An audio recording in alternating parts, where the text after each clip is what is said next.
오대산에 가서 문수보살을 칭견하려고 그 절 고향주를 하고 있었습니다. 이 무착스님이란 분도 대단한 분이더라고요. 내가 이제 중국의 그 오대산도 가봤고, 그 성도도 마조심이 거기서 출생하셨고, 원호 극건선사도 그쪽 고향 출신이고, 무착스님도 그쪽 고향입니다. 그래서 성도하고 오대산하고 거리가 엄청나게 멉니다. 근데 거기서 그 먼 성도에서 차가 있나 비행기가 있나 그때 걸어서 문수보살 칭견하려고 오대산 갔다는 거, 그건 대단한 고행을 하시더라고요. 그래서 내가 성도 가보고는 무착스님의 그 고행에 대해서 내가 굉장히 높이 평가했습니다. 예전에 무착스님이 오대산에 가서 문수보살을 칭견하려고 그 절 고향주를 하고 있었습니다. 하루는 큰 가마솥에 팥죽을 끓이고 있었는데 그 팥죽 끓는 솥 위에 문수보살이 현신하였습니다. 그 김이 서리는데 김을 서리는 거기에 문수보살이 나타난 거예요. 보통 사람 같으면 큰 종을 치고 향을 피우고 대중을 운집시키려고 야단했을 터인데 무착스님은 팥죽을 저었던 주걱으로 문수보살이 뺨을 이리 치고 저리 치면서 말했습니다. 문수는 내 문수며 무착은 내 무착이로다. 이와 같이 대중 가운데서 성철은 너 성철이고 나는 나다. 긴 소리 짧은 소리 무슨 장꼬대가 그렇게 많으냐 하고 달려드는 진정한 공부인이 있다면 내가 참으로 그 사람을 법상에 모셔놓고 한없이 절을 하겠습니다. 우리가 중도를 이해하시면은 내가 많이 하는 얘기인데, 첫째는 남하고 비교를 안 합니다. 비교를 안 하면은 지혜가 나와요. 지혜가 나와가지고 남보다도 하찮은 일을 한다고 평가를 받더라도 그 사람은 그 일에 대해서 가치와 의미를 발견합니다. 어떤 일을 하든지 남이야 뭐라고 하든지 남하고 비교를 하는. 근데 이제 우리가 이제 살아가는 처지라든지 여러 가지로 이제 남하고 비교하는 데서 이제 남하고 처지가 못하다고 생각되면은 굉장히 이제 열등의식에 빠지고 이제 비관하고 그럽니다. 또 우리가 남보다 처지가 낫다고 생각이 되면 굉장히 또 우월감을 갖죠. 이제 열등의식도 나쁘고 우월감도 굉장히 나쁩니다. 그래서 남하고 비교를 안 하게 되면은 자기의 가치도 알고 자기 하는 일에 대한 가치와 의미를 알고, 그래서 부처님 당시에 똥 퍼는 사람에 대해서 부처님이 가치와 의미를 부여해 주니까 그 사람이 그 똥 퍼는 일이 너무나 좋은 거예요. 그러기 전에는 맨날 열등의식에 빠져가지고 이제 남 눈치나 보고 이러면서 일을 했거든요. 그래서 이제 남하고 비교 안 하고 또 자기 하는 일에서 가치와 의미를 알고, 세 번째는 이제 자주적인 사람입니다. 수처작주. 어디든지 가도 자기가 주인이 돼요. 굉장히 주체적인 사람이 돼요. 주체적인 사람이 되니까 남하고 비교도 안 하고 또 그런 사람이 되는 겁니다. 그래서 여기에서도 무착은 내 무착이고 문수는 네 문수다. 이렇게 하는 것이 이제 주체의식이에요. 그래서 부처님은 굉장히 주체의식이 강한 겁니다. 그렇게 또 교육을 하시고, 이제 이런 것도 이제 우리가 중도를 이해하면은 지절로 그런 삶을 살게 돼요. 그래서 우리가 중도를 이해하면은 좋은 점이 한두 가지가 아니에요. 첫째는 남 비교 안 하고, 두 번째는 이제 자기 하는 일에 대해서 어떤 일이든지 가치와 의미를 알게 되고, 또 자기가 힘이 없어 못하면 빗자루 두고 마당을 칠더라도 그렇게 이제 주체적인 사람이 된다는 거죠.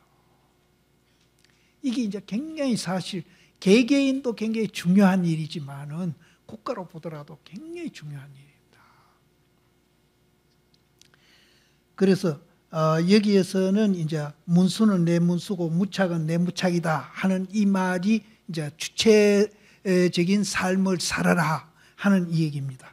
그와 같이 이 대중 가운데 성철은 너 성철이고 나는 나다. 긴 소리 짧은 소리 무슨 짱꼬대가 그리 많으냐 하고 달려드는 진정한 공분이 있다면은 내가 참으로 그 사람을 법상 위에 모셔놓고 한없이 절을 하겠습니다.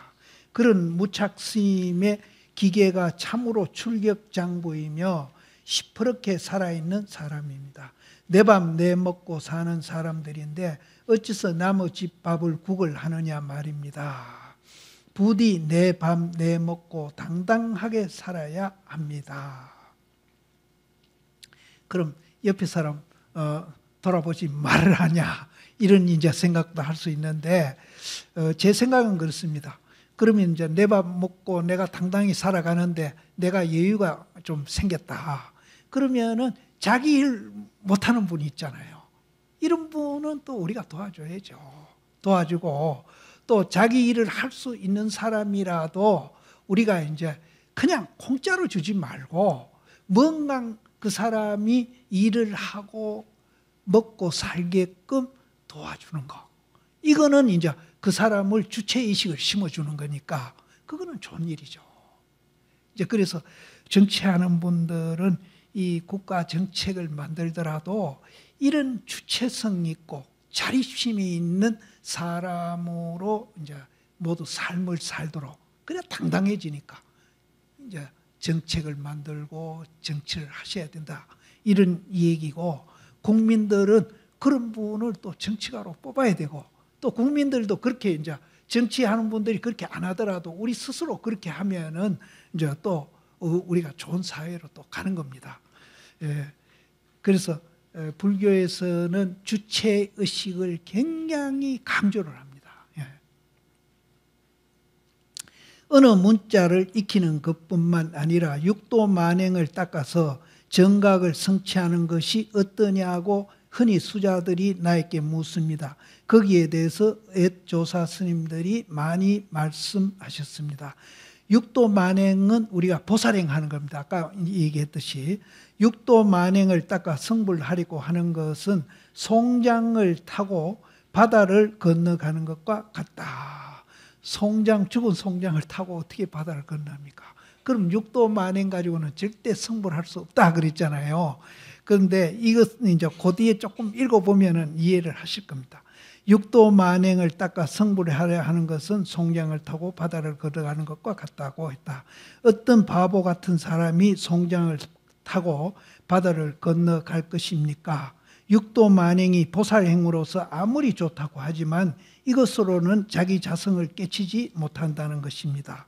2조 500년 또한 불교계를 볼 때 대개 서산스님을 그 대표라고 말합니다. 그러나 내가 보는 것은 좀 틀립니다. 진묵스님이 말씀하셨듯이 명리성이지 참다운 도인이 아니더라 그 말입니다. 그런 서산스님이 말했습니다. 오히려 일생 또한 어리석은 바보가 될지언정 문자성을 되길 바라지 않느니라.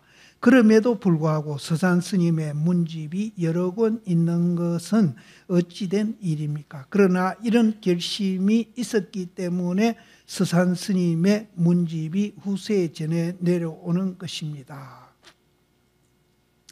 만일 그러한 투철한 각오가 없었다면 일종의 문자성이나 되고 말았지 어찌 2조 500년을 대표하는 스님이 됐겠습니까? 우리가 앞으로 공부를 함에 있어서 이론과 실천이 병행되어야 합니다. 경전을 배우면서 참선을 하고 참선을 하면서 경전을 배우고 조사 어록을 읽어야 합니다. 그렇지만 어느 문자는 산 사람이 아닌 종이 위에 그린 사람인 줄 분명히 알아서 마음 깨치는 것을 근본으로 삼아야 합니다. 그러니까 우리가 송장 타고 강을 못 건넌다는 말은 이제 문자만 익히면은 안 된다는 얘기죠. 그럼 문자 말고 그 문자에 담겨 있는 뜻을 알아가지고 수행해야 된다. 이 말입니다. 근데 글자 보지 말라고 한 거는 절대로 아니고요. 또 보살행하는 거는 절대로 그건 성불할 수 없다는 소리는 절대로 아닙니다. 그래서 우리가 보살행하더라도 건강경에 있듯이 아상, 인상, 중생상 없이, 그럼 그것을 없는 줄 알면은 어떻게 해야 됩니까? 중도를 알아야 되죠. 중도를 알면은 아상, 인상, 중생상이 없다 하는 것을 이론으로 배우는 겁니다. 그럼 이론으로 배워가지고 이제 그런 마음으로 봉사를 하고, 그런 마음으로 책도 쓰고, 그런 마음으로 공부를 하면은 다 된다는 얘기입니다. 그래서 여기에 경전도 배우고 조사 어록도 공부하라고 분명히 얘기를 했습니다. 그래서 성철 스님이 책 보지 말고 공부하라는 이 얘기를 엄청나게 강조를 하셨거든요.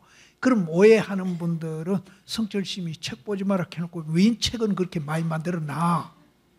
이렇게 얘기하는 분이 있어요.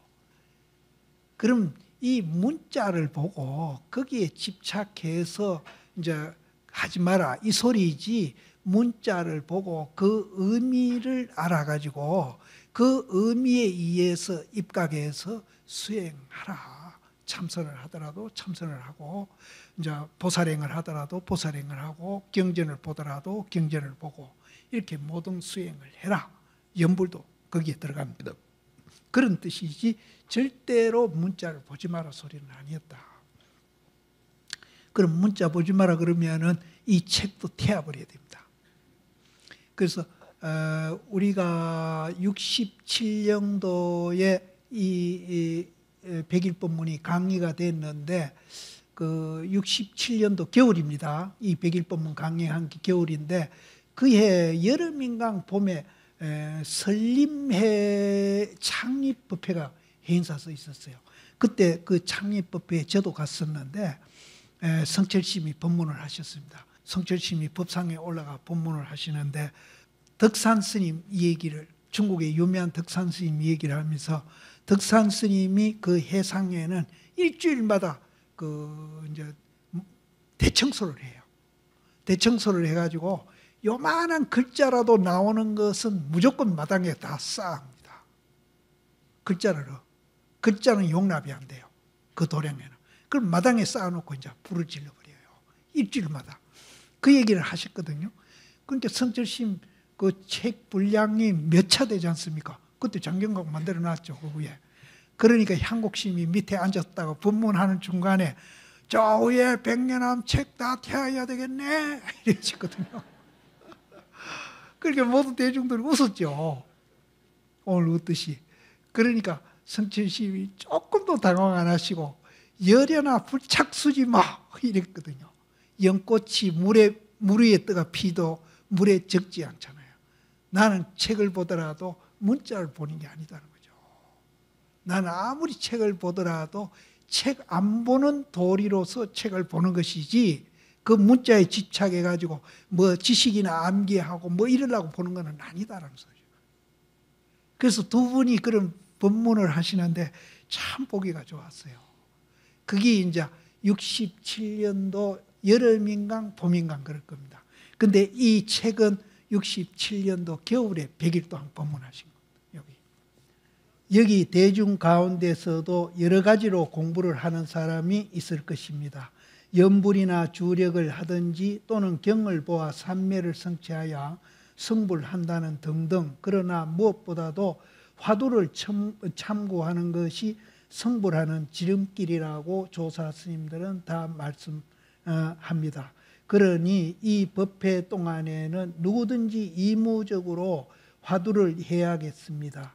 이제 내가 화두를 일러줄 테이니 잘 들으십시오. 저도 천무이 향곡 스님한테 첫 선방을 갔는데 이 화두를 받았어요. 저는 이제 강원에서 공부하다가 갔으니까 향곡 스님은 초면이죠. 그래서 조실방에 가서 인사를 드리니까 이런저런 물으면서 강원을 갔다 왔느냐 묻기를, 강원에 가서 그 이제 강원에는 이제 초급이 있고 그 다음에 이제 사교라는 과정이 있고 그 다음에 대교라는 과정이 있는데 저는 사교라는 과정만 마쳤습니다. 능경, 기신론, 또 원각경, 또 뭐고 건강경 이렇게 이제 그 과정을 사교라고 그러는데 사교를 마치고 이제 선방에 왔습니다. 그러니까 그래서 이제 이 화두를 준지 모르겠어요. 이제 우리가 지금 듣고 보고 하는 이것을 이제 그렇게 표현을 한 겁니다. 이제 마음도 아니다는 거죠. 그런데 이제 경전에는 일체 유심조라고 했거든요. 모든 것이 마음에서 나왔다. 근데 그렇게 이제 우리는 강원에서 배웠죠. 그런데 이분이 이제 그런 걸 의식하신 것 같아요. 강원 나왔다니까. 그럼 경전에서 말하는 일체 유심조, 모든 것이 마음에서 나왔다. 이제 그렇게 설명을 안 해도 이제 의식하신 거예요. 그러니까 마음이라 해도 안 맞다는 거예요. 아니다는 거예요. 그 다음에 이제 유일물 어차하니 여기에 한 물건이 있으니 이제 이렇게 또 표현을 하거든요. 우리 존재 원리를. 그러니까 물건이라 해도 안 맞다. 아니다는 거죠.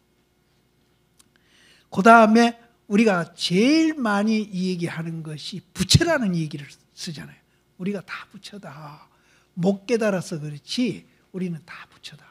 그러니까 마음도 아니고 한 물건도 아니고 부처도 아니다는 거죠. 이 세 가지가 강원에서 가장 이제 우리가 진리라고 배웠던 겁니다. 그러니까 이 세 가지를 한목에 다 부정해 버리는 거예요. 마음도 아니고 부처도 아니고 물건도 아니다. 그럼 무엇이냐? 그럼 마음도 아니고 물건도 아니고 부처도 아니고 이것이 무엇이냐? 그래서 저도 이제 이 화두를 처음 받았던 화두입니다. 그래서 여기도 백일법문을 결제 중에 하셨으니까 스님께서 이제 이걸 화두를 내린 거예요. 마음도 아니고 물건도 아니고 부처도 아니다.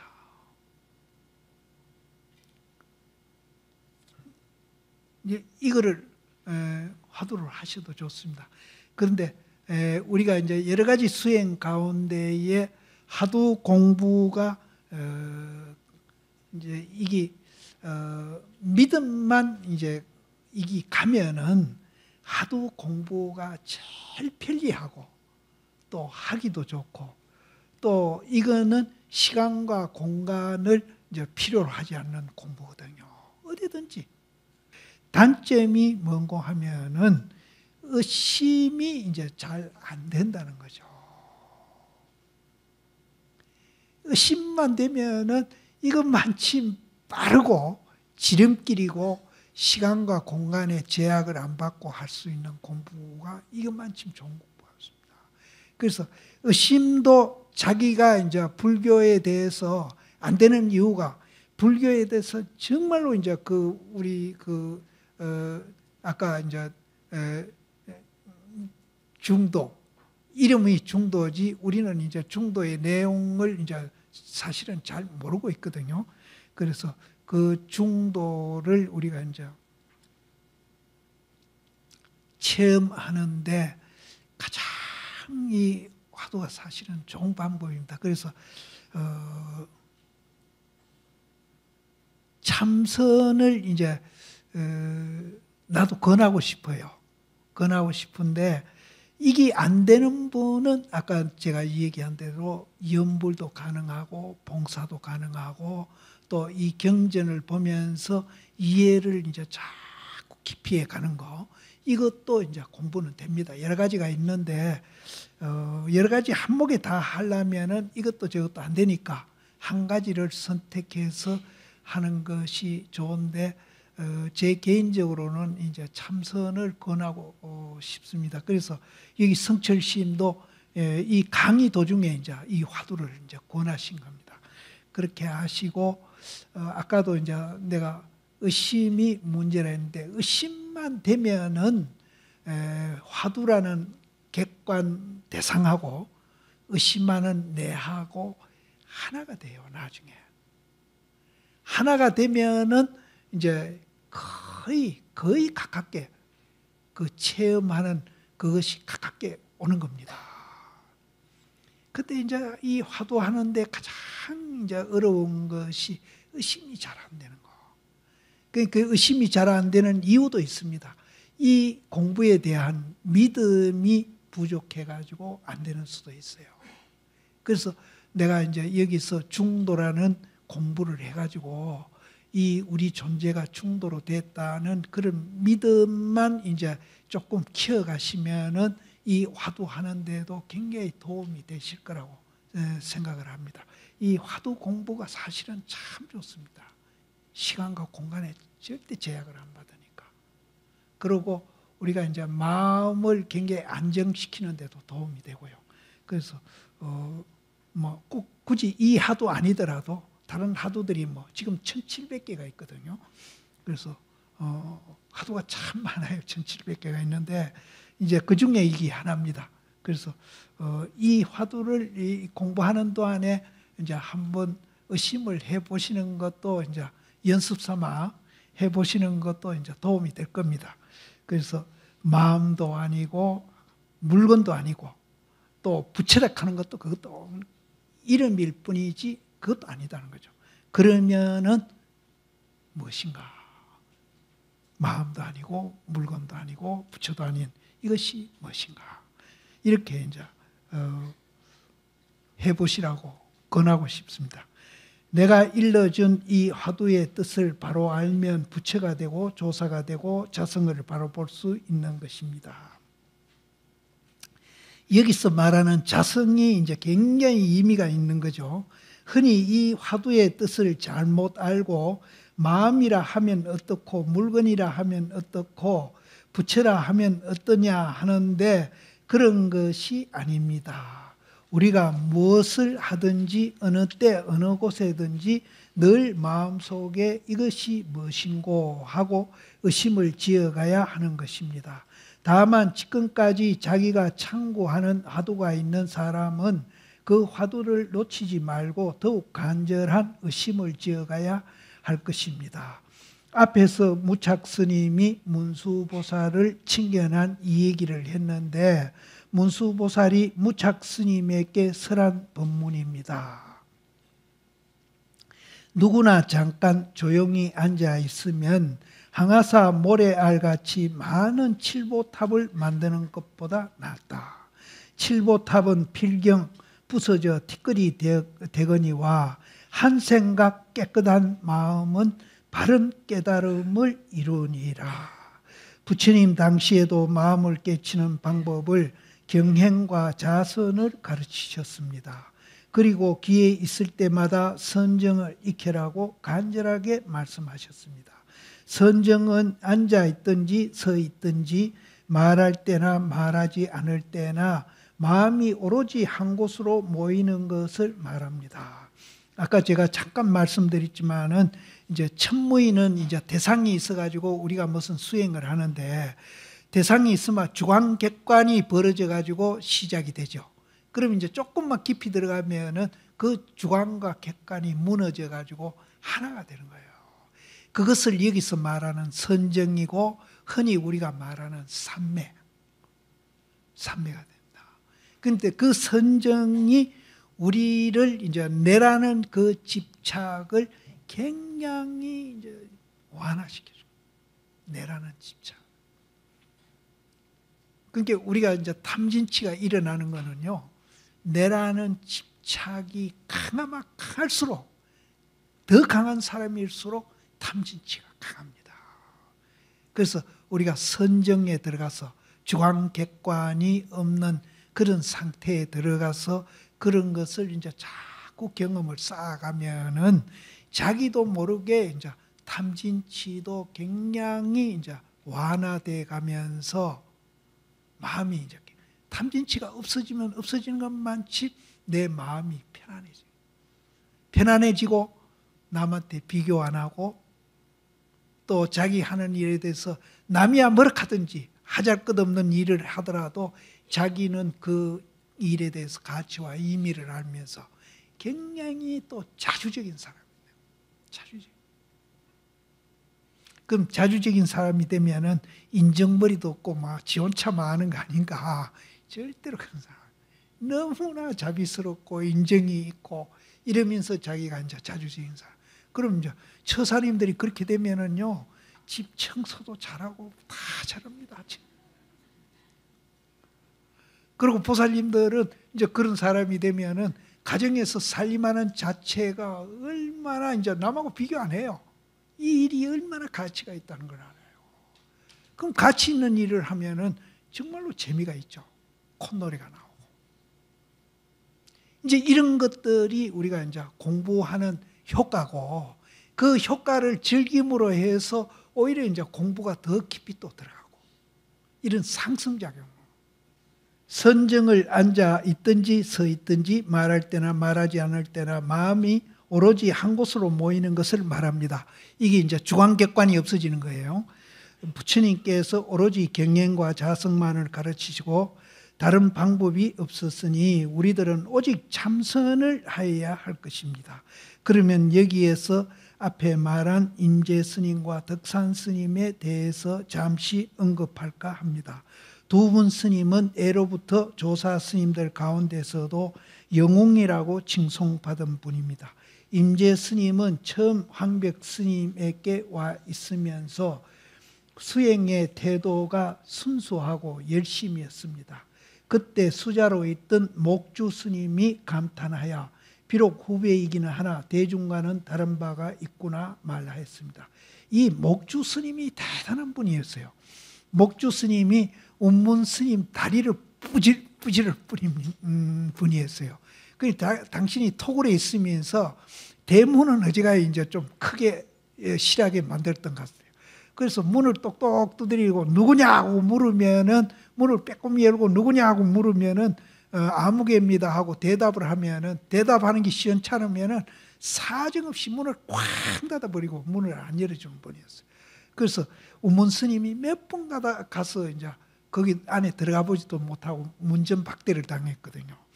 그래서 한 번은 결심을 했어요. 누구냐 할 때 미리 문 열 때 발을 한 발 들러가지고 절대 문 못 열도록 만들어가 오늘 내가 안에 들어가겠다. 이렇게 결심을 하고는 문을 두드리니까 문을 빼꼼히 열면서 누구냐 하는데 발을부터 먼저 들러놓고 대답을 했죠. 그러니까 발이 들어오든지 말든지 목주 스님이 사정없이 문을 닫으면서 이분이 다리가 부러집니다. 운문 스님이.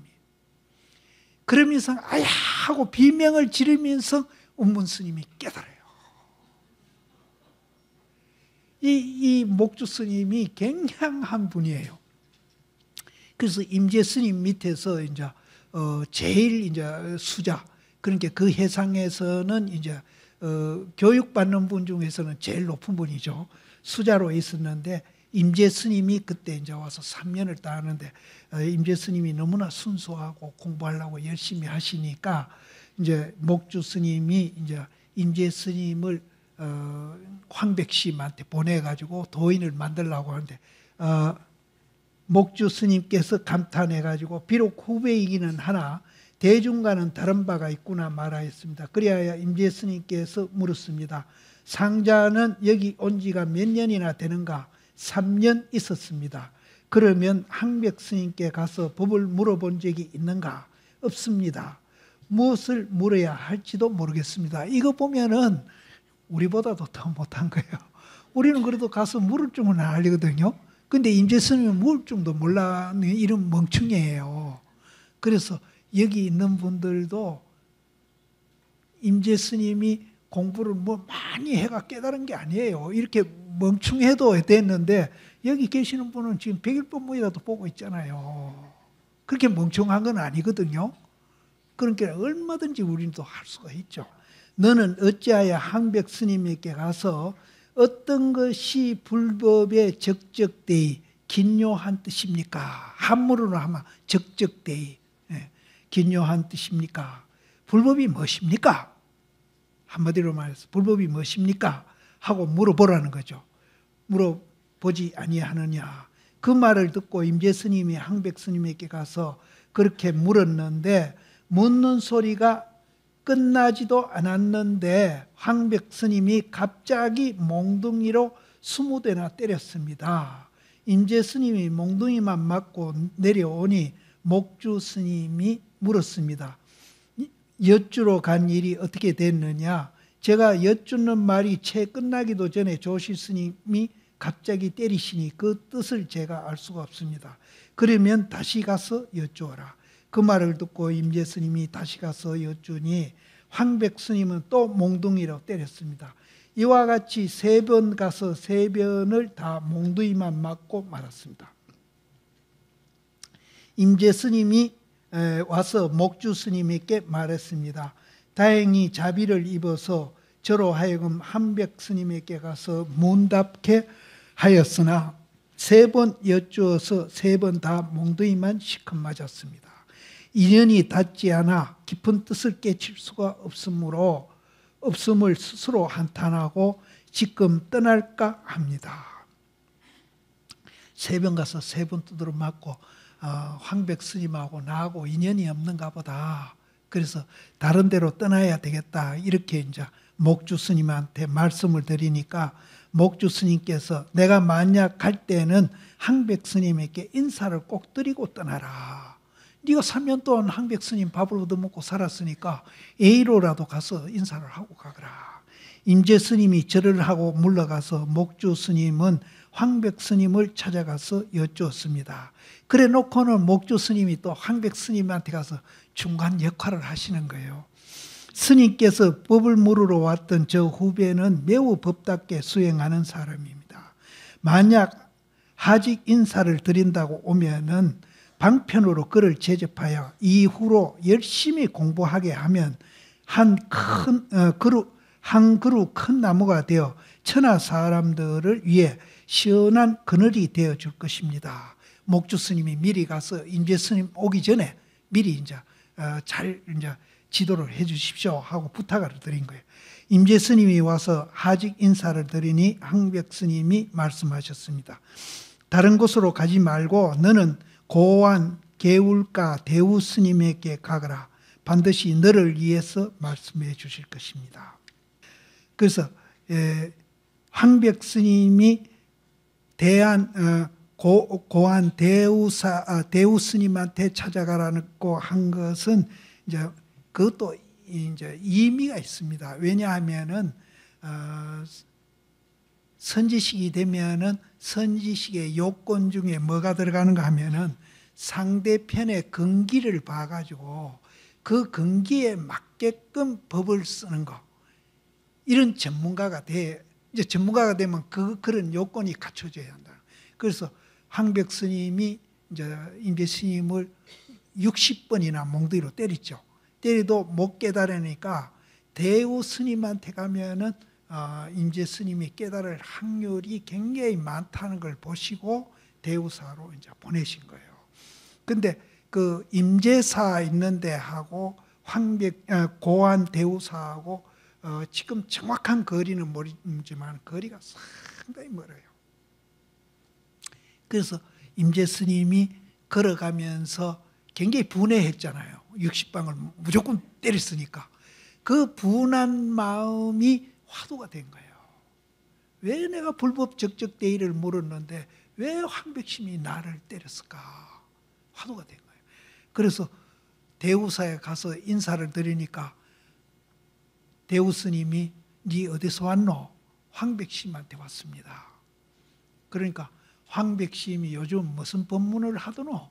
물으니까 그 때리는 이 얘기를 합니다.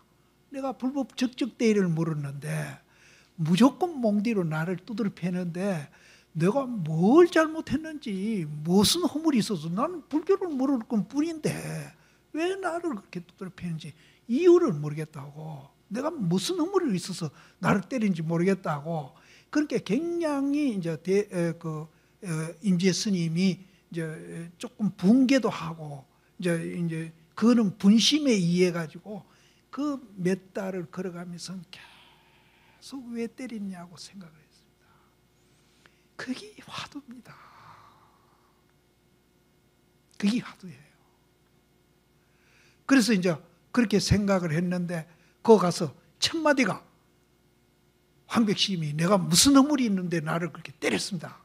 그러니까 대우심 하시는 얘기가 이놈의 새끼, 너그 스님이 니한테 깨치게 만들라고 정말로 높아심으로 할머니가 손자 생각하듯이 그렇게 간절하게 니한테 일러줬는데 니는 건방지게 무슨 허물? 하고 디긴머럭한 겁니다. 거기서 깨닫습니다. 그러면은 이분이 한 달, 두 달 걸으면서 화두가 됐던 거예요. 그럼 그 의심의 대상인 화두하고 내하고 하나가 돼요. 그걸 내가 삼매라고 그랬잖아요. 이게 이제 순간적으로 되는 사람이 있고 또 기간이 좀 걸린 이도 있고 또 많이 걸린 이, 적게 걸린 이렇게 있는 겁니다. 그래서 화두는 주관과 객관이 하나 되는 것이 이제 생명이다. 모든 불교의 수행은 그렇게 되는 겁니다. 그래서 무슨 허물이 있어서 날 때린지 모르겠습니다 하니까 이놈의 새끼, 너그 스님이 니한테 가르쳐 주려고 그렇게 높아심으로 할머니가 손자 생각하듯이 그렇게 했는데도 니는 그 은혜도 모르고 무슨 허물을 찾느냐 이렇게 이제 막 욕을 하는데 거기서 깨닫거든요. 그러니까 이분이 황백심이 깨닫고 제일 먼저 하는 소리가 뭐라 하니까 그 때린 스님 황백심이 황백심 불교 그거 별거 아니네 이래버린 거예요. 별거 아니네 이래버린 거예요. 그러니까 대우스님이 하시는 얘기가 아까 이놈의 새끼 허물을 찾고 뭐 억울하고 그런 소리 하더니 지금 와서 별거 아니라고 큰 소리를 하느냐. 그러니까 이제 그 임재 스님이 대우 스님 옆구리를 시분을 지어박았다고 그래요. 그러니까 대우 스님이 하시는 얘기가 네가 법 쓰는 것이 황백 스님 법 쓰는 거하고 너무나 닮았다는 것이 그 스승 그 제자라는 거죠.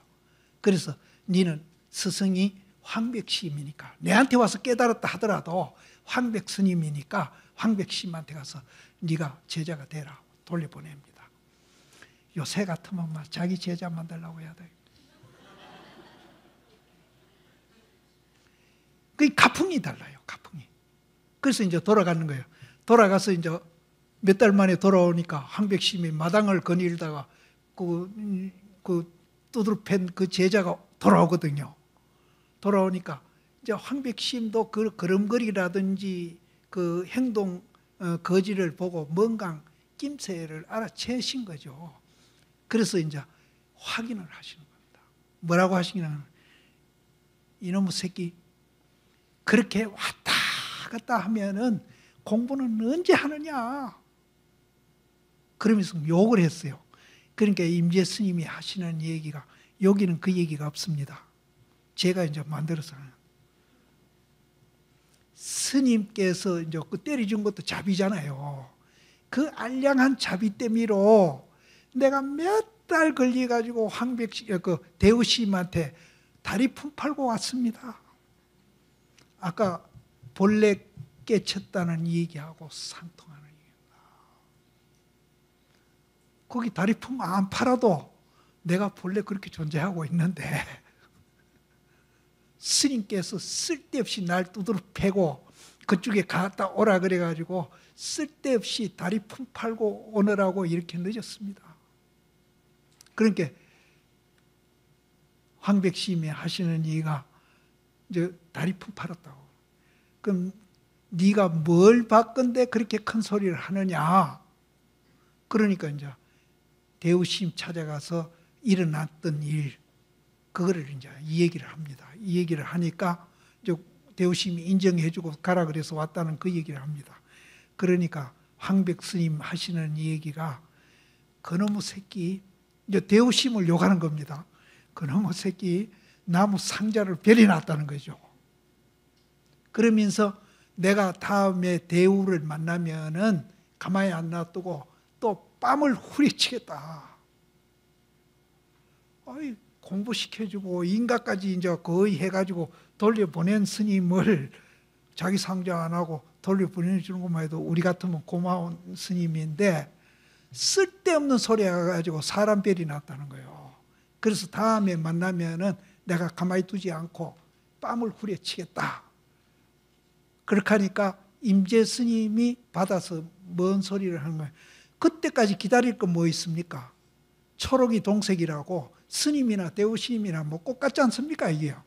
그래서 대우스님 뺨 칠 게 아니라 스님부터 뺨 먼저 맞아 칩시오 하고 지금 스님 뺨을 뚫고 쳐버린 거예요.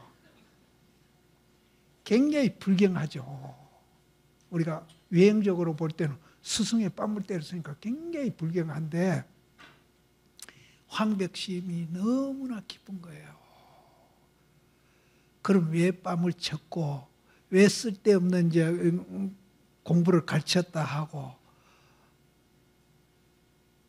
또 왜 거기 갔다 온 것이 얼마나 좋은 일인데 달이 풍파랗다고 그렇게 이 얘기를 하고 이런 것들이 이제 우리 존재 원리를 다시 확인해 주는 그런 말들입니다.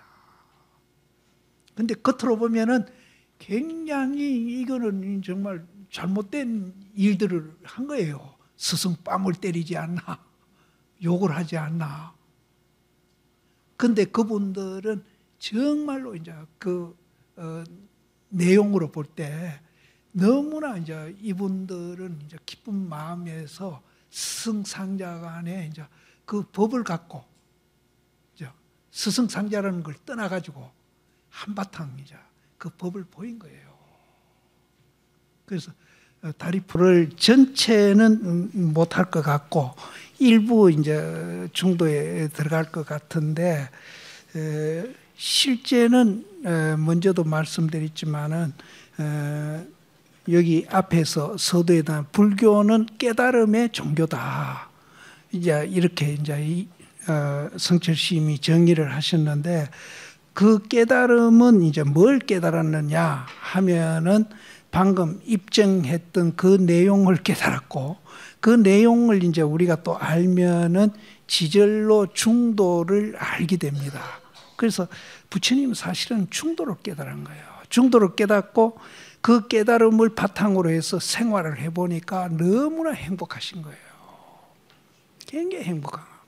그래서 그것을 자기가 이제 생활화하면서 너무나 행복하시니까 이거를 다른 사람한테 알려줘서 다른 사람도 행복하게 만들고 또 당신이 살았던 국가라든지 그 이웃 국가라든지 이런 분들한테도 이거를 알려가지고 모든 사람들이 행복하게 살도록 만들어야 되겠다. 또 이제 뭐 특정인만 그러는 게 아니고 모든 사람한테 고루고루 그렇게 이제 잘 살게 만들어야 되겠다. 그래서 요즘 말로 하면 그거는 이제 사회화라고 볼 수가 있죠. 그래서 부처님이 이제 깨달음을 얻어가지고 생활화 하셔가지고 당신도 행복하게 살았고 또 다른 사람을 위해서 이제 사회화를 평생 하신 분인데 실제 부처님 입장에서는 그 사회화하는 것이 생활화고 생활화하는 것이 사회화고 이게 둘이 아니었었어요. 그래서 우리도 이제 이 중도를 깨달아 가지고 개인적으로도 우리가 이제 행복하게 살고 이거를 이제 다른 사람한테 알려서 이제 사회화죠. 그래서 우리 대한민국이 정말로 이제 행복한 나라가 되게 만들고 또 더 나아가서 세계 사람들한테도 이제 그렇게 하자 하는데 이제 사실은 목적이 있습니다. 그런데 이 중도를 깨달으면은 그런 마음이 지절로 난다는 거예요. 지절로 생기는 거예요. 그런데 다른 일들은 해보면은 지치기도 하시고 뭐 또 잘 안 돼 가지고 화도 나는 일도 있고 여러 가지가 있는데 이 중도에 대한 일은 그런 게 없다는 거예요. 하면 할수록 행복감도 느끼고 즐겁고 재미가 있고 그렇다는 겁니다. 그래서 이 중도가 불교의 핵심이고 또 우리 인간이 잘 살아가는 이제 방법 중에 가장 이제 좋은 방법이라고 이제 볼 수 있습니다. 그런데 우리 종단도 그렇고 또 뭐 다른 종교도 그렇고 우리 사회도 그렇고 정말로 걱정되는 일들이 참 많잖아요. 한두 가지가 아니거든요. 종단도 마찬가지입니다. 우리 종단도. 그래서 이 중도를 이제 알리는 일, 또 중도를 배우는 일, 이걸 저는 이제 의식 개혁이라고 그럽니다.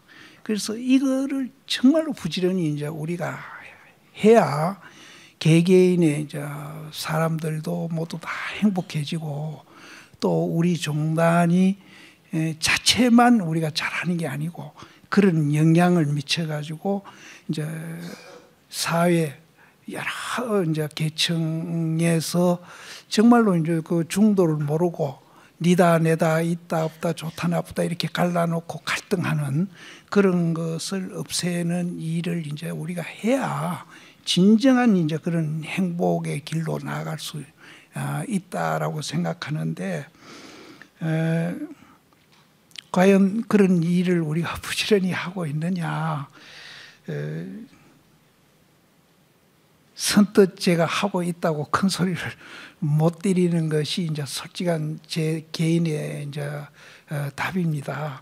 답인데 사실은 굉장히 안타까워요. 그래서 내가 이 백일법문을 읽으면서 성철 시임도 그 안타까운 마음이, 저는 성철 시임의 뭐 100분의 1도 안 되고 10분의 1도 안 되지만은 이분도 그렇게 이제 안타까운 마음으로 이거를 100일 동안 강의를 하신 거예요. 그래서 원택 스님도 계시지만은 이거를 이제 글로 이제 옮긴 것도 참 우리가 이제 굉장히 고마운 일이고, 그래서 이 글로 옮기면서 중간에 조금 오해되는 부분의 말들이 이제 있다 하더라도 이거는 이제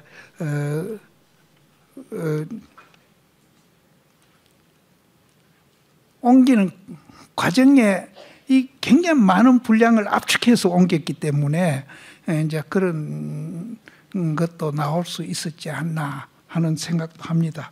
그래서 어쨌든 이제 제 개인적으로 부탁드리고 싶은 거는 누구든지 다 행복하려고 그래요. 행복 싫어하는 사람 아무도 없지 않습니까? 그래서 이 중도를 이제 배우러 오신 이 기회를 잘 살려서 가지고 중도를 이해를 이제 확실히 하시면은 여기 성철 스님이 강의한 이 말이 거짓말이 아니구나.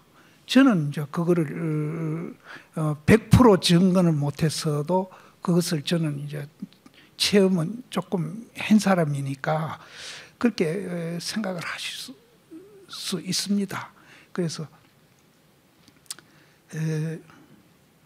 자기 개인을 위해서도 그러고 가족을 위해서도 그러고 우리 사회를 위해서도 중도를 이해하는 분이 많이 나와 주셨으면 좋겠다. 그렇게 이제 오늘 이제 다는 못할 것 같고 중도 이 얘기가 조금, 먼저 임재 스님이 이제 중도를 선적으로 표현한 이제 그 이 얘기를 드렸고요. 오늘은 덕산 스님이 또 이제 이 중도를 선적으로 이제 표현했던 그 이 얘기를 이제 먼저 이제 하고, 그래 이제 한편 덕산 스님은 처음 서촉에 있으면서, 이 서촉은 지금 이제 중국의 사천성입니다. 사천성은 저 티베트 그 옆에 그 아주 그 중국 가보신 분이 가보신 분도 있겠지만은 그 서천에 가면은 이제 지금 성도가 이제 그 성의 그 수도가 성도입니다. 그래서 거기 이 옆에 아미산이라는 그 중국의 유명한 산이 거기 있고, 서촉에서 도인이 많이 났어요. 제가 좋아하는 서장 대스님 법사되는 원호 국군선사도 이 서촉 출신이고, 또 오대산에서 보현보살 그 뺨 때리는 그 무착 스님, 그분도 서촉 스님이고, 서촉 스님들이 그쪽 사람들이 성격이 좀 급해서 그렇지 굉장히 영민하고 굉장히 이제 적극적인 이런 이제 성격을 가진 지방 사람들이라고 그래요. 그래서 이 서촉에서 도인이 참 많이 났어요. 그래서 그 원어국권 선사가 출가했던 절이 소각사라고 있습니다. 그 성도에 가면은 저는 이제 거기 다녀왔는데 그 중국 여행하다 보면 참 재미있는 일들이 많아요. 뭡니까? 장가게 옆에 가면은 그 협산사라는 절이 있는데 거기 원어국권 선사가 지금 우리나라 백암록이 성행하는 그 백암록을 거기서 이제 마지막 강의하신 그 책이 이제 지금 우리나라 유통되고 있는데 그 협산사에서 하셨거든요. 거기 가면 원어국권 선사가 부두가 있어요. 부두가 아주 큽니다. 전탑인데 그런데 내가 성도 그 소각사 가서 원어국권 선사 유적을 이제 안내를 받아 보는데 원어국권 선사 무덤이 있어요. 그러면 살이란 거는 이제 일반적으로 이제 화장했을 때 나오는 건데 협산사에 사리탑이 있는데 여기 무덤은 또 무슨 무덤이고, 그러니까 중국이 원체 넓어서 그런가 그 안내하는 스님이 협산사라는 절 이름도 모르고 탑이 있는 것도 몰라요. 그래서 이제 서천에 이제 도인이 참 많이 났습니다. 그래서 이 덕산 스님도 서천에 이제 그 출생한 이제 도인 스님인데 서촉에 있을 때 교리 연구가 깊었으며 특히 건강경에 능통하여 세상에서 주건강이라고 칭송을 받았다. 스님의 속성이 주시였습니다. 당시 남방에서 교학을 무시하고 이제 이 남방은 사실은 항주 쪽입니다. 항주 쪽에 이제 그 선사들이 많이 나왔거든요. 교학을 무시하고 오직 견성성부를 주장하는 선종의 무리가 있다는 말을 듣고 붕괴하여 평생의 심려를 기울여 연구한 건강경 소초를 짊어지고 떠났습니다. 가다가 점심때가 되어서 배가 고픈데 마침 길가에 한 노파가 떡을 팔고 있었습니다. 덕산 스님이 그 노파에게 전심을 먹으려고 하니 그 떡을 좀 주시오 하니 그 노파가 내 묻는 말에 대답하시면 떡을 드리지만 그렇지 못하면 떡을 드리지 않겠습니다.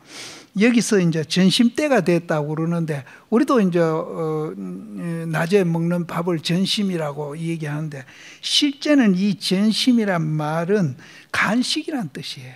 간식. 식사 사이에 이제 배고픔아 허기 면하기 위해서 조금씩 먹는 그 음식 간식을 전심이라고 그러고, 그러면 이제 그 간식으로 우리는 뭐 과일이나 뭐 요즘 먹을거리가 많으니까 많은데 그 당시는 이제 떡이나 이런 중국에서는 찐빵 같은 걸 많이 먹었답니다. 그것을 전심이라고.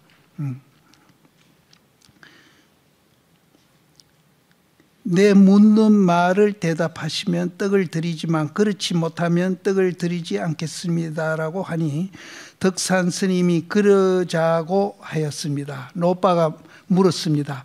지금 스님의 글망 속에 무엇이 들어있습니까? 건강경 소초가 들어있어. 건강경에 과거 마음도 얻을 수 없고 현재 마음도 얻을 수 없고 미래 마음도 얻을 수 없다고 하는 말씀이 있는데 스님은 지금 어느 마음에 전심을 하시려고 합니까? 이 점 찍는다는 글자거든요. 그 마음, 어느 마음에다가 점을 찍으려고 합니까? 근데 이제 이 아까도 말씀드린 중국에서는 간식을 이제 전심이라고 부른다. 그래서 어느 마음에다가 전심을 하시려고 합니까?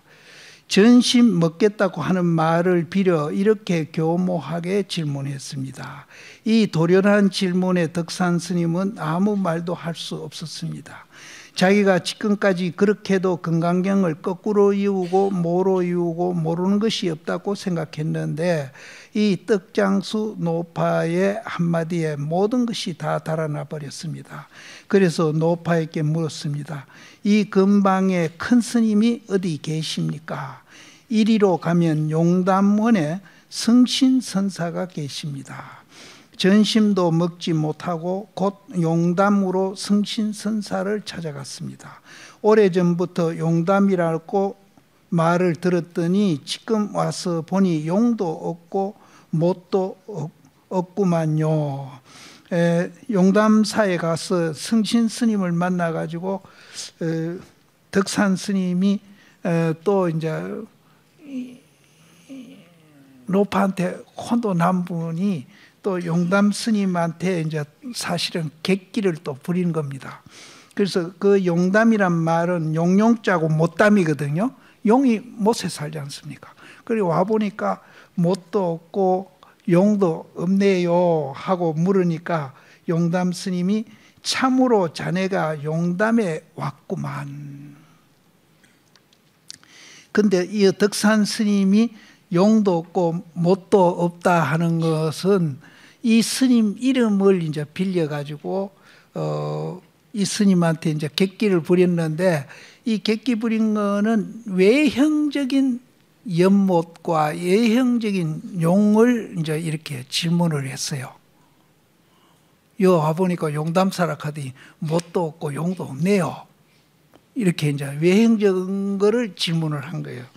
그러면 성신 스님은 외형적인 걸 말을 한 게 아니고 우리 마음을 빗대서 이 얘기를 했습니다. 뭐라고 했는가 하면은 참으로 자네가 용담에 왔구만. 그러면 이제 외형적인 용담 말고 내면적인 용담이 있는데 그럼 이거는 도대체 이제 뭘 갖고 용담이라 하느냐? 그리고 이제 못이 있고 못 속에 살은 용이 있잖아요. 그럼 그 못은 뭘 비교를 했고 살아있는 용은 뭘 비교를 했느냐?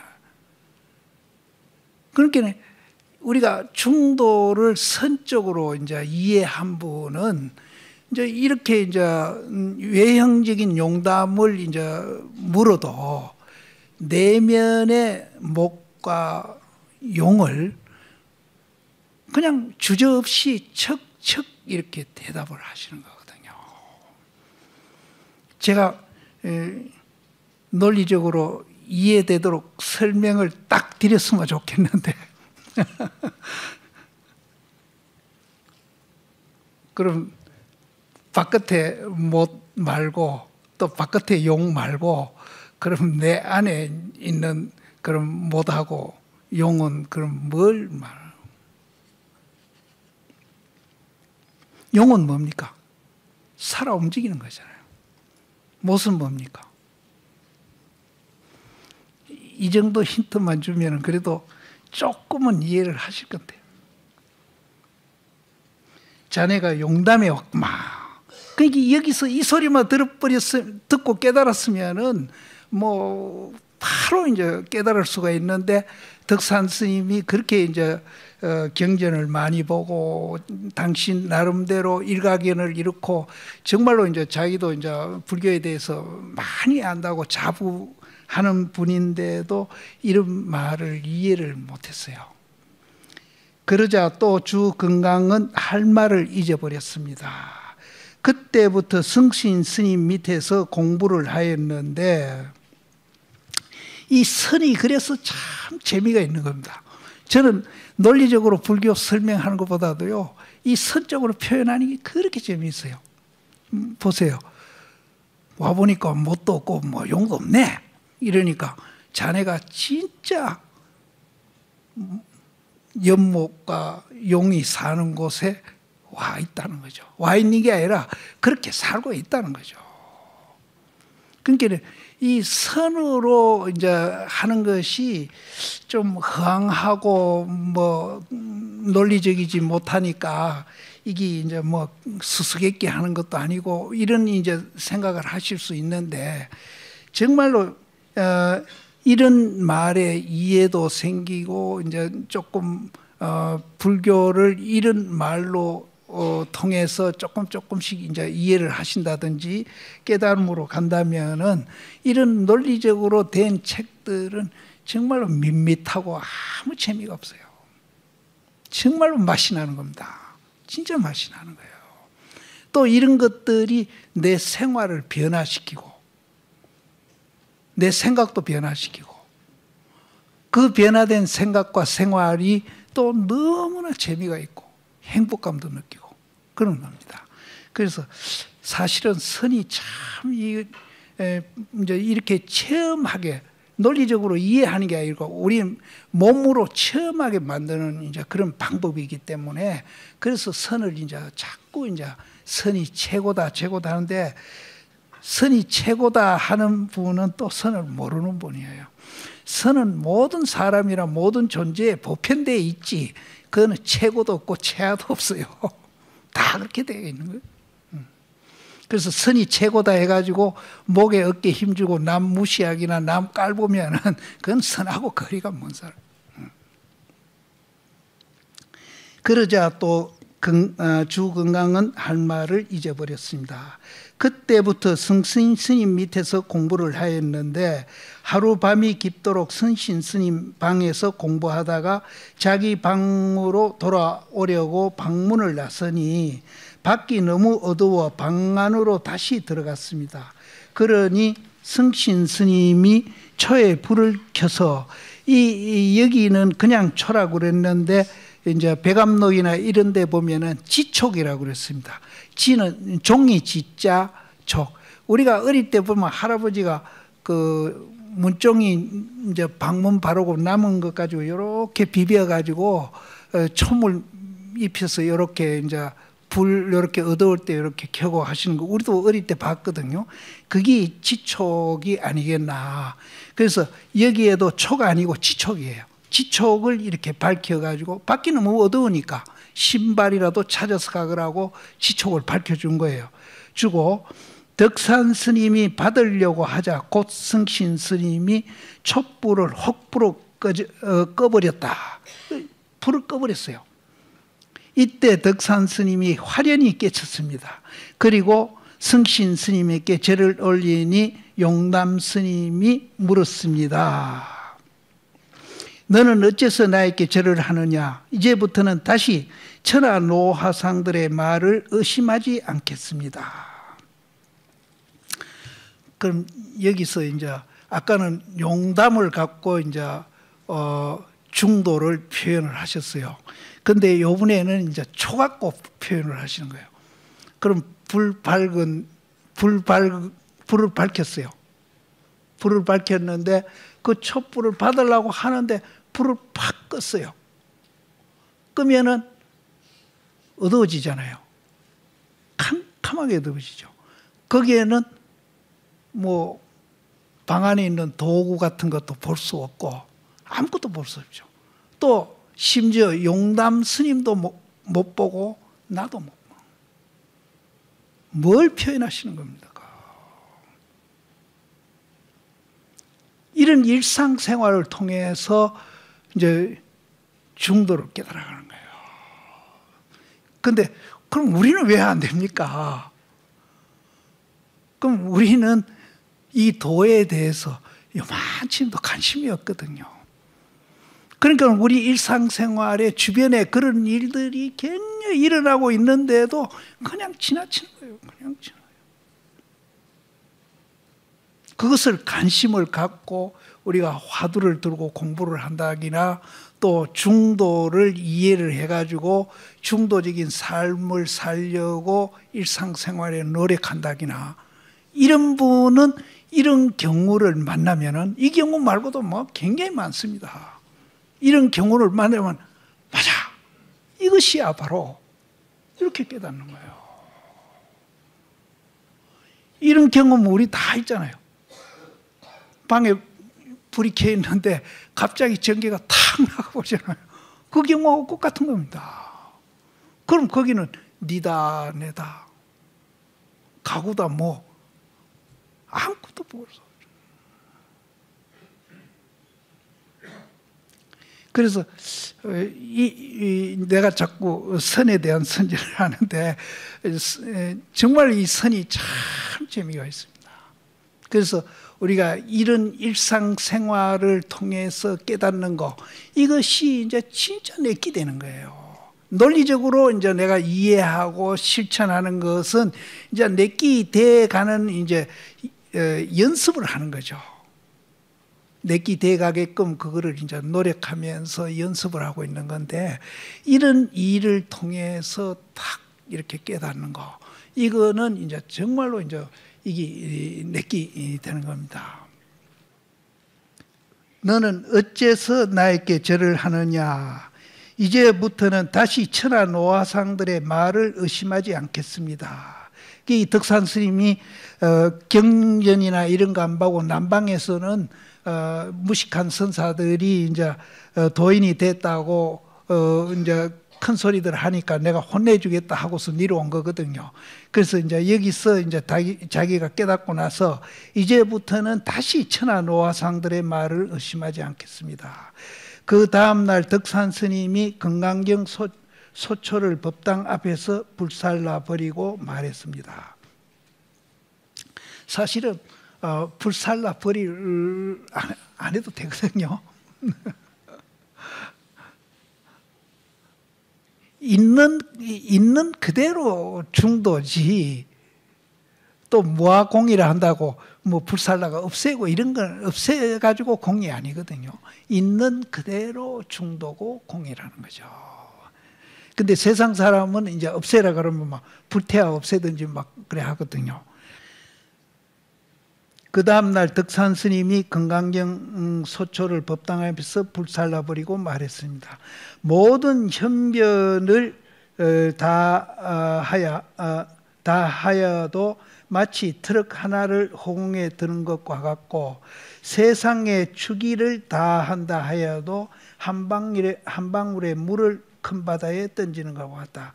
이 추기는 이제 가톨릭 신부님 중에 이제 그 추기경이라는 말이 있지 않습니까? 근데 이 추기경은 이제 그 문지방 이렇게 할 때 이렇게 문이 이렇게 돌 때 그걸 지돌이라고 그러죠. 그러니까 요거 없으면 문이 안 열려요. 그러니까 이 추기경이 없으면 가톨릭이 성립 안 한다는 뜻이라. 그만큼 중요한 분이란데. 그래서 추기는 이제 그 가톨릭에서만 쓰는 게 아니고 일반 이제 그 중국에서 조정에 이제 큰 배설을 한다기나 중요한 자리에서 역할하는 분을 추기경이라는 말도 썼답니다. 세상의 추기를 다 한다 하여도 이 한 방울의 물을 큰 바다에 던지는 것과 같다. 그 후 후배들을 제접할 때는 누구든지 보이기만 하면 가서 몽둥이로 때려줬습니다. 몽둥이 떨어지는 거하고 아까 불을 확 불어가 끄는 거하고 같은 뜻이에요.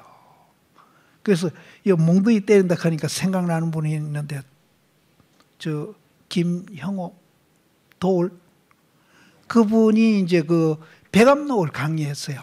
그 백암록 그 책 앞에 서문은 법정심이 또 칭찬해서 서문을 했고요. 그래서 그 백암록이 며칠까지 하다가 다 못하고 말았는데, 그까지 자기가 이제 기록을 해가지고 책을 만들었는데, 그 책 이름이 섹스피어와 해능입니다. 그 책 이름이. 저도 그걸 봤는데, 거기 제일 마지막 그 강의 끝난 그 대목을 보면은 이 얘기가 이제 나와요. 근데 여기서 이제 혹부를 끈 거하고 방매이 때린 거하고 같다고 내가 그랬잖아요. 그럼 임재 스님은 또 앞에 화를 했다고 그러잖아요. 그것도 이제 같은 겁니다, 내용이. 그래서 임재 스님이 돌아가실 때 삼성 스님이 제자인데, 너희들이 내가 죽고 난 후에 내 정법안장, 이제 개개인이 갖고 있는 진리를 정법안장이라고 그럽니다.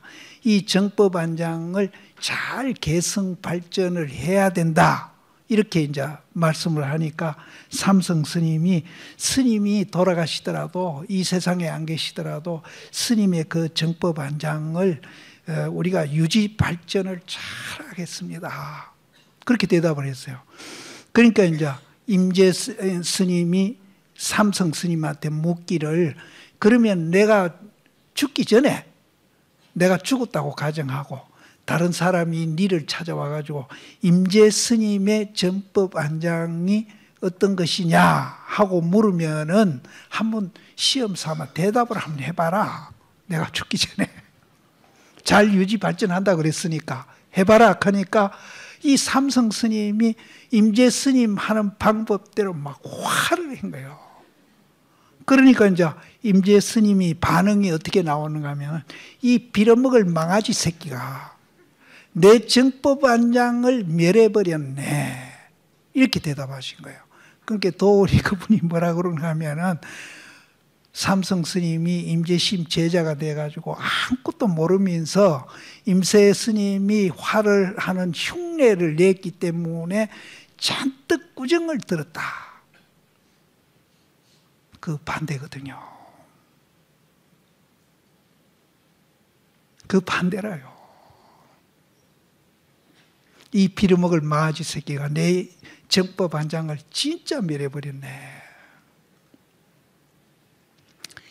그 자리에는 정법 안장이다, 무슨 악법이다, 무슨 이런 게 없어요. 이런 거를 우리가 다 공유하고 있는 거예요. 임재 스님한테만 있는 게 아니고 저한테도 있어요. 삼성 스님한테도 있고. 근데 다 있는 거를 또 새삼스럽게 무슨 표현을 하는 거는, 그건 뭐와 같은가 하면은,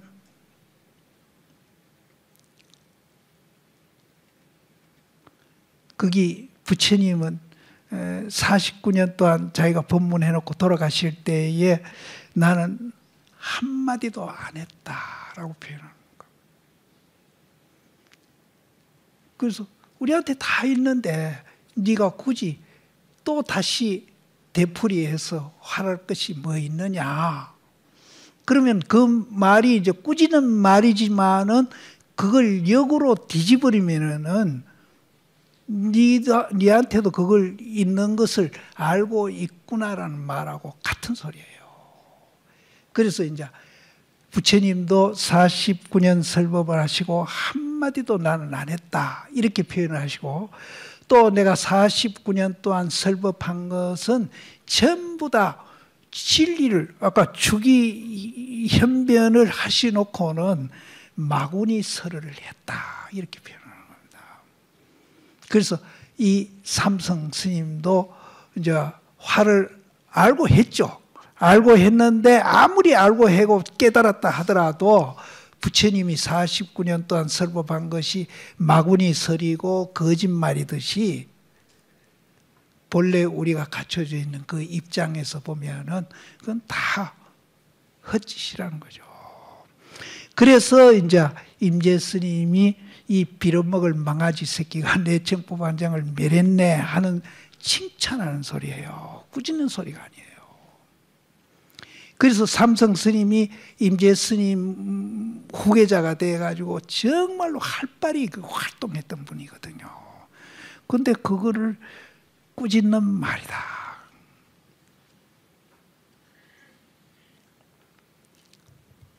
그러니까 여기에서 이제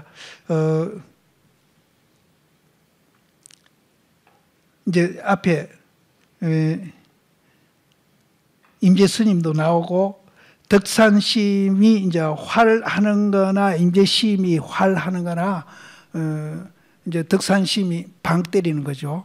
때리는 거나 임재심이 활하는 거나 똑같습니다. 똑같은데 그것은 이제 아까도 말씀드렸지만은 우리가 모든 사람, 모든 존재, 건강경에는 9가지로 얘기합니다.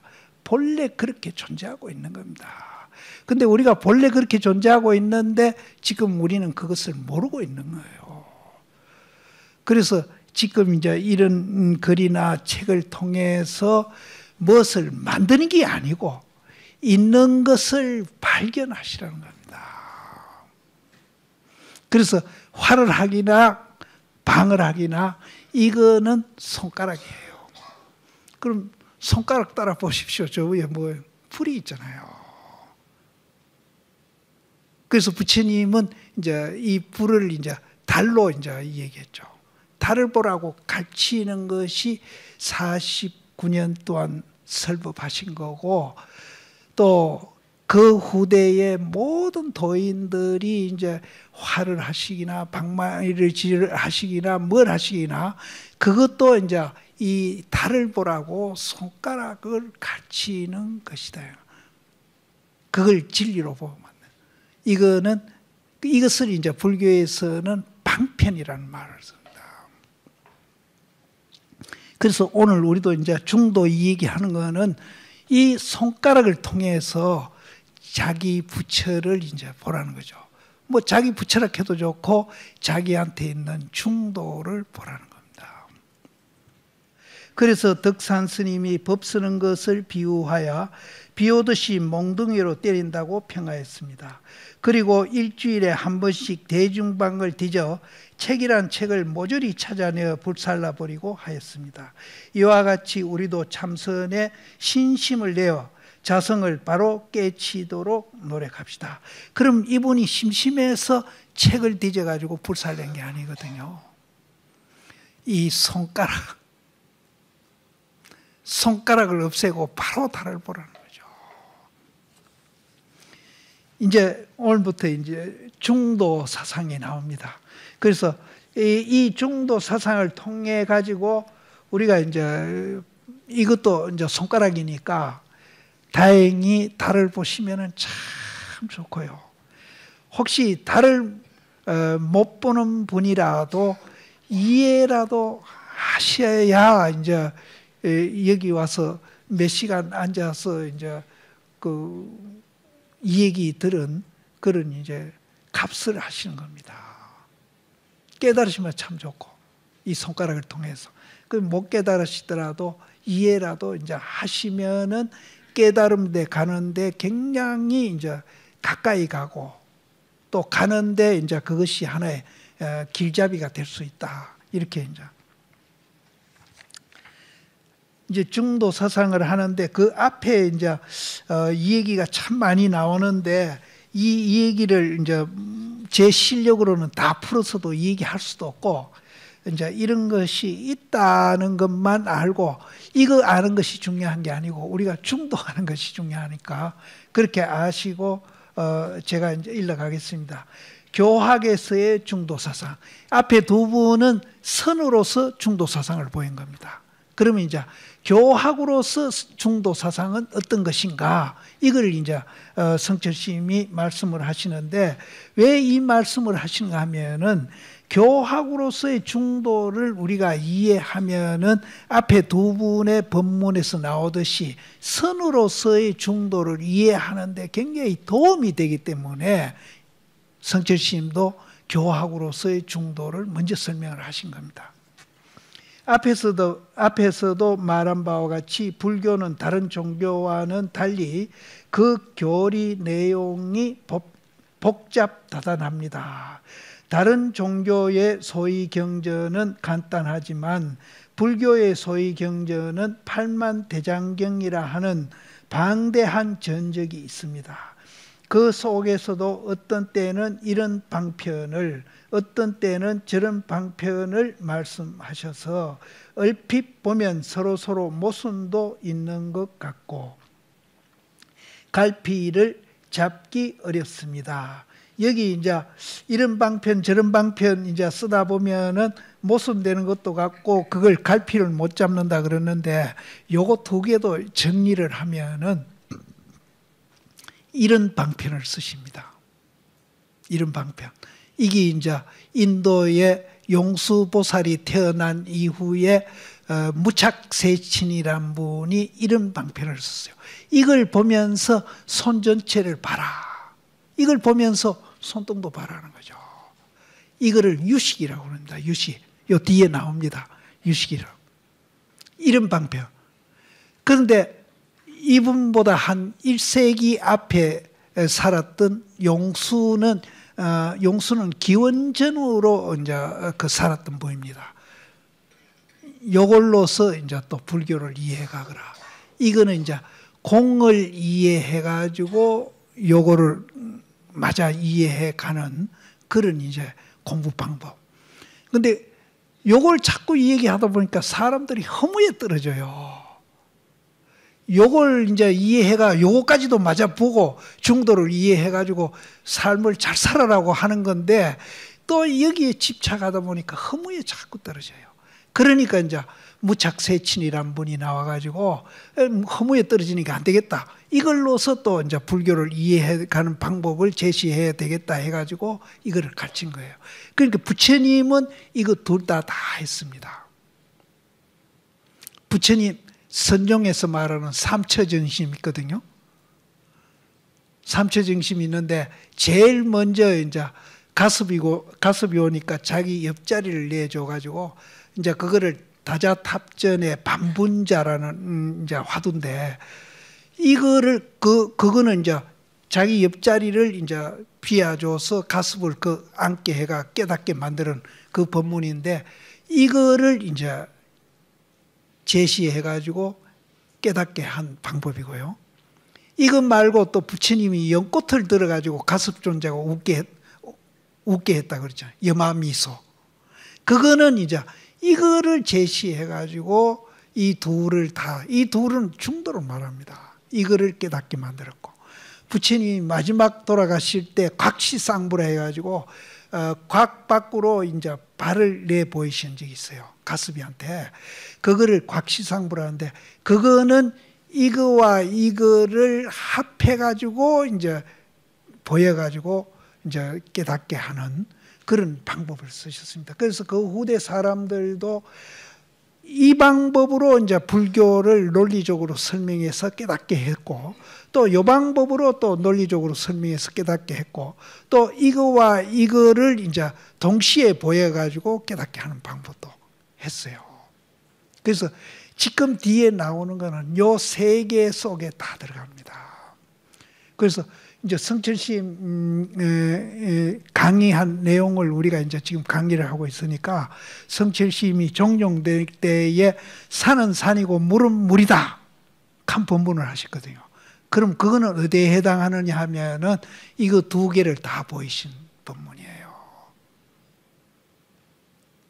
그럼 요 두 개를 다 보이신 본문인데 이거를 이제 이 경계에 가자면은 이제 그 과정이 있어요. 과정이 뭔가 하면은 산이 물이고 물이 산이라는 과정이 있어요. 요거를 깨닫고 나면은 산은 산이고 물은 물이라는 과정이 가는데 그것도 전부 이제 제가 말하는 이 손바닥, 손등 이 두 개